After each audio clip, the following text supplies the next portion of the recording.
I'm Chef Gail Sokol and welcome to my kitchen. Today you're in for a real treat because we're going to be making a very easy oven dulce de leche.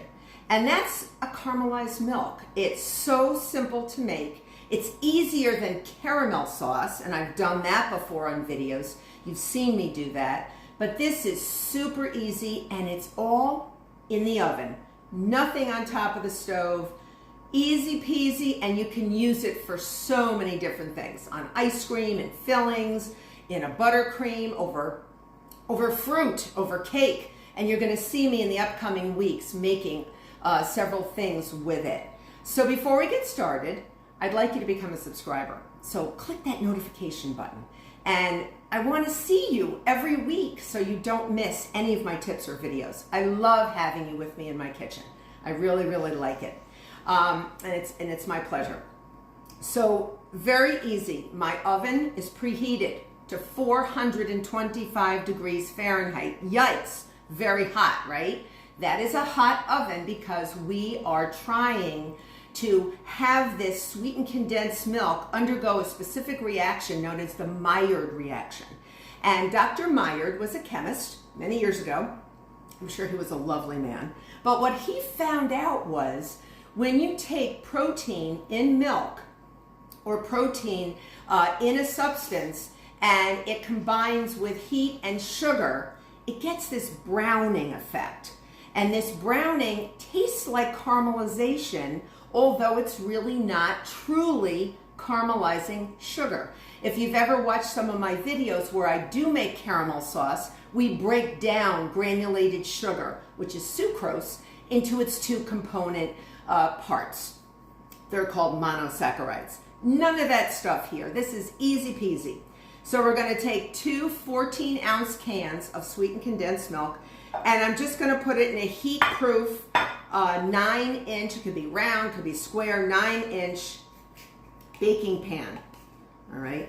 And I have some very hot water in my tea kettle that I have heated up because we're going to make a water bath. We're going to very much cater to this milk. We don't want it to burn because 425 is very hot, but we also want to make sure that it gets that Meard reaction. Those proteins react with the sugar, and this is very highly sweetened, and create that browning effect. So you're going to see this milk, this sweetened condensed milk, become brown and thick and yummy and delicious, and you're going to be able to put it on basically anything you want, and you're going to see me use it over the next few weeks in a few videos. So that's easy, right? That's all you do.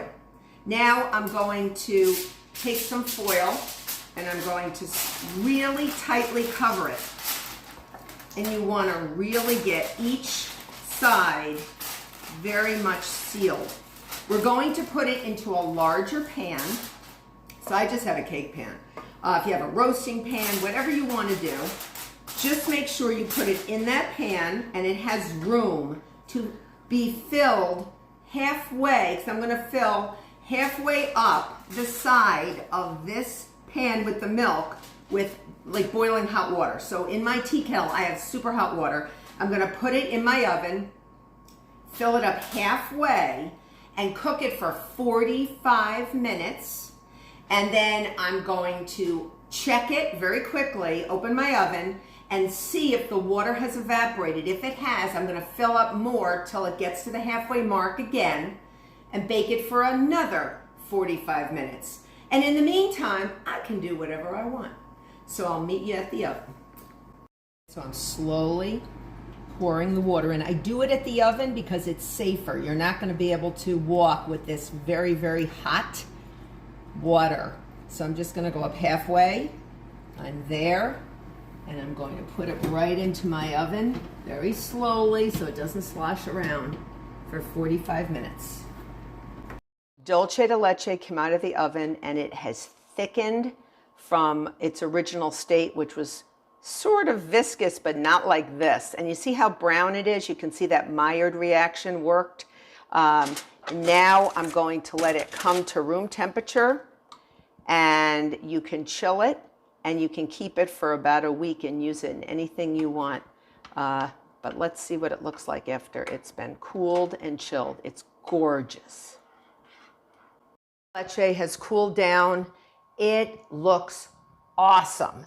And I put it in a measuring cup. It's about 2 big cups.